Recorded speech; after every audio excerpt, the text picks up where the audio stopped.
De l'humour au mensonge, dans le cadre du Poisson d'avril, l'écart n'est pas trop grand. Poisson d'avril, qu'en dit la Bible? Autour de la question, nous recevons ce matin le révérend Francis Tinona. Pasteur Francis, bonjour. Bonjour. C'est quoi un poisson d'avril? Alors, je ne saurais pas définir le poisson d'avril de façon directe parce que nous n'avons aucune mention de la Bible à ce sujet. Mais étant un terrien vivant sur la terre, j'entends parler du poisson d'avril, j'en ai lu dans les journaux, dans des livres, et donc je peux dire un mot à ce sujet en vous disant simplement que c'est une plaisanterie que l'on fait autour d'une personne, généralement le 1er avril. Donc on invente quelque chose, on invente une histoire juste pour tourner la personne en dérision ou pour essayer de l'amuser. Voilà ce que je peux dire succinctement sur la question du poisson d'avril. Et est-ce condamnable, pasteur? Alors déjà, comme je suis en train de dire, que cette question n'est pas biblique. Ça veut dire que la Bible n'en parle pas. Dans l'histoire, si nous essayons de remonter le temps, nous allons donc retrouver la première mention du poisson d'avril autour du 15e siècle. Et plus tard, on va donc retrouver cela sous sa forme présente. Parce qu'au XVe siècle, le poisson d'avril n'avait pas la forme ou la compréhension que nous lui donnons aujourd'hui. À cette époque, c'était juste plutôt un jeune homme ou quelqu'un qui servait d'intermédiaire ou d'entremetteur pour transmettre des lettres d'amour à quelqu'un. C'est comme ça que le poisson d'avril était compris au XVe siècle. Quand nous arrivons à partir du XVIIe siècle, en ce moment-là, le poisson d'avril prend donc la forme de tromperie. Donc cette mystification traditionnelle qui entoure le poisson d'avril aujourd'hui, c'est au XVIIe siècle que nous retrouvons cela. Et même dans le dictionnaire français, donc l'Académie française va adopter cette allocution à partir de 1718 par là. Donc vous voyez, c'est historique, mais ce n'est pas biblique. C'est dans l'histoire que nous retrouvons cela. Maintenant, lorsque cela s'est développé un peu comme ça. Les gens pensaient qu'ils pouvaient s'amuser comme ça au 1er avril, dire des mensonges sur les uns et sur les autres. Mais bibliquement parlant, cela n'est pas permis.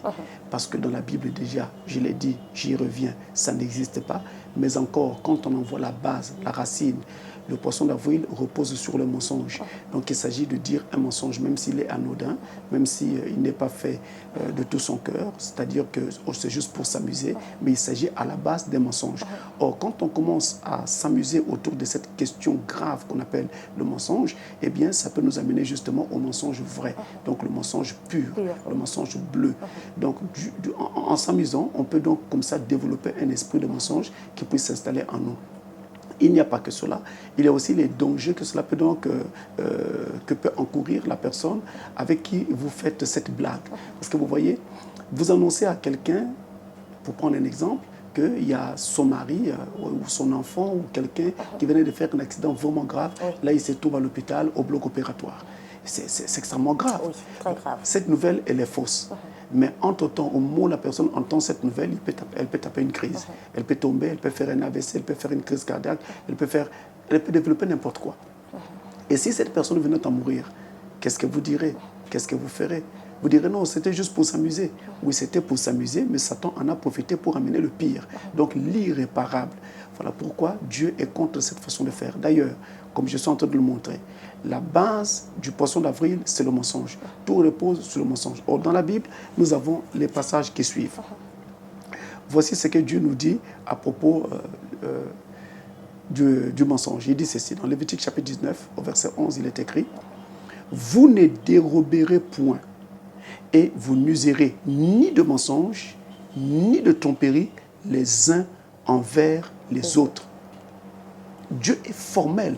Vous n'userez point de mensonges les uns envers les autres. Il ne dit pas, est-ce qu'il s'agirait des mensonges profonds, des mensonges avérés, des mensonges que l'on dit de tout son fond ou des mensonges que l'on dit de façon légère. Il ne précise rien de tel. Il dit tout simplement mensonge. Et quand vous prenez Jean chapitre 8, verset 44, on peut déjà comprendre un peu pourquoi Dieu parle ainsi. Dans Jean 8, 44, il dit que quand il ment, il parle de Satan, il parle de tout son fond, parce qu'il est le père du mensonge. Alors si je me mets à mentir, je suis en train de m'identifier à Satan qui est le père du mensonge, parce que Dieu n'est pas menteur et en Dieu il n'y a pas de mensonge. Finalement, pasteur... C'est ça, vous entendez, pardonne-moi. Quand vous prenez le livre des Psaumes, au chapitre 119, alors là, le Seigneur parle d'une façon vraiment répétée. Il revient sur la même phrase et voici ce qu'il dit. Psaume 119, au verset 104, il dit « Aussi, je hais toute voix de mensonge. Toute voix.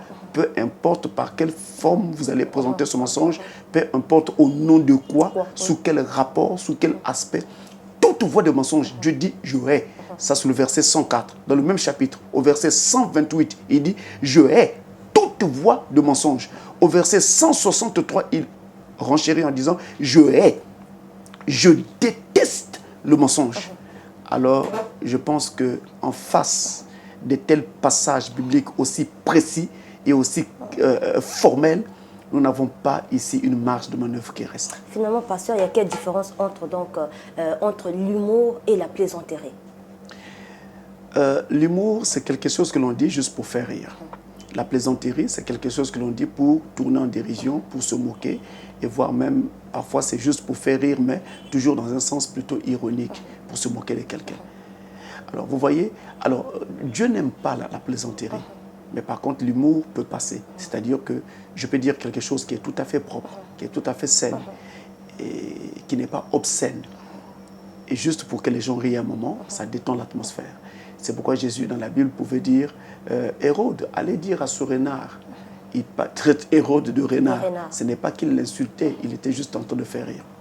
C'est vous qui pensez qu'il faisait ça pour amuser. Mais attendez, lorsque l'on dit à quelqu'un, allez dire à ce renard, on traite catégoriquement cette personne de renard. Non, et Jésus n'était pas en train de traiter Hérode de renard pour le discréditer ou pour le qualifier d'une façon ou d'une autre. Il était juste en train de dire quelque chose pour rire. Et ça arrive à tout le monde. Est-ce que c'est parce que c'est sorti de la bouche de Jésus? Non, ce n'est pas parce que c'est sorti de la bouche de Jésus. La parole de Dieu elle-même dit que nous n'avons pas à insulter qui que ce soit. Et d'ailleurs, encore moins les autorités. C'est écrit dans la parole. Et Jésus est l'auteur de la parole. Il est lui-même la parole.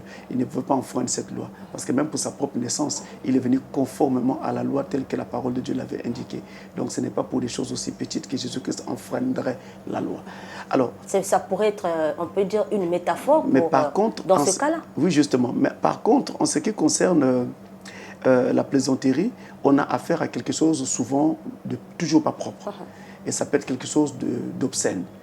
Ça va faire rire, mais en tout temps, c'est obscène, c'est impur. On ne devrait pas entendre pareille parole. Donc, vous voyez, la parole de Dieu n'a jamais été pour la plaisanterie. Alors, vous venez de dire que le poisson d'avril n'est pas biblique. Cela revient à dire que les chrétiens ne devraient pas en faire usage. Vous savez, les chrétiens d'aujourd'hui font un peu tout ce qu'ils veulent. Moi, je ne suis pas juge des chrétiens. Ici, il me revient simplement d'apporter la lumière de la parole de Dieu et je m'arrête là. Le reste, chacun en fait ce qu'il veut. La Bible dit que le diable est le père du mensonge. Le chrétien est fils de Dieu et non fils du diable. C'est aussi simple que cela. Vous autres pasteurs enseignez qu'en toute chose, c'est l'intention qui compte. Si un chrétien fait usage du poisson d'avril dans le sens d'amuser et non de faire mal, où est le péché, pasteur? Vous savez, le problème c'est que la Bible dit encore, la parole de Dieu montre que nous devons éviter l'apparence même du mal. Pas seulement le mal lui-même, mais même ce qui prend l'apparence du mal. Parce que en commençant par l'apparence du mal, j'arriverai au mal. C'est comme quand vous dites à quelqu'un, écoute, je peux te taper, je peux te frapper, je peux faire ceci. En fait, vous n'en avez pas l'intention. Mais en le disant, eh bien, l'atmosphère qui se crée autour peut faire que vous en veniez à l'acte. Alors là, l'irréparable peut se produire ou alors vous allez faire mal à votre frère ou à votre soeur. Ainsi, lorsque je commence par mentir, des petits mensonges, des mensonges benins, tout à fait anodins, qu'est-ce qui va se passer? Eh bien, de ce petit mensonge, je peux arriver à des mensonges tout simples, tout crus. Et c'est ce que Dieu ne veut pas. Dieu ne veut pas que ses enfants s'identifient au mal. Pourquoi m'identifierais-je au mal? Et pourquoi même aurais-je la pensée de faire souffrir quelqu'un pour quelques secondes? Parce que quand vous lui annoncez une nouvelle qui est désagréable, pendant quelques secondes, cette personne souffre avant qu'elle ne découvre que c'était un poisson d'avril. Mais elle souffre d'abord. Mais cette souffrance-là, pourquoi vous voulez la lui infliger? Sans compter le fait que, j'insiste là-dessus, cela peut amener des dommages et qui peuvent s'avérer irréparables sur l'individu. Après, il peut faire un AVC. Il peut faire une crise cardiaque. Mais pasteur, Donc si... c'est vraiment sérieux, on ne devrait pas. Ce sont des choses qui sont nées dans l'histoire et on ne connaît pas trop bien l'origine. D'ailleurs, l'origine est un peu obscure, les historiens eux-mêmes sont d'accord là-dessus. Donc on n'a pas besoin de glisser dans ces choses aussi obscures et qui en fait sont plutôt ténébreuses.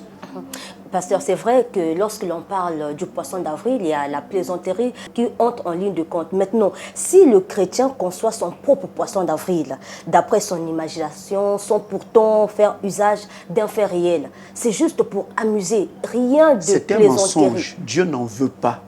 Et le chrétien doit entendre que Dieu n'en veut pas. Dans le psaume 109 que je venais de lire, eh bien, il parle à 3 reprises sur la question. Et la dernière fois, il dit non seulement qu'il haïssait, mais il détestait. Il déteste le mensonge. Donc, tout le mensonge, peu importe la voie par laquelle il peut venir, peu importe son apparence, sa présentation et autres, Dieu n'en veut pas. C'est aussi simple que ça. Une dernière question, pasteur. Aujourd'hui, vous voyez, parfois, il y a des tendances et les chrétiens parfois s'en portent.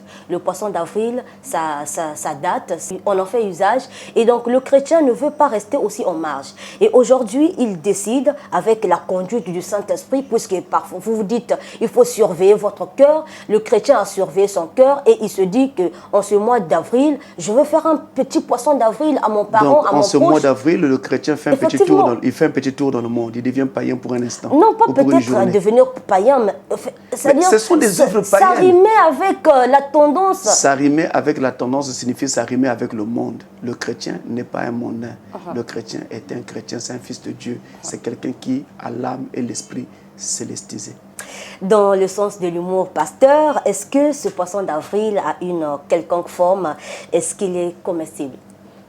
En tout cas, c'est ceux qui pratiquent le poisson d'avril qui pourraient mieux vous répondre. Pasteur Francis ne saurait répondre à cette question. Pasteur Francis, merci. C'est moi.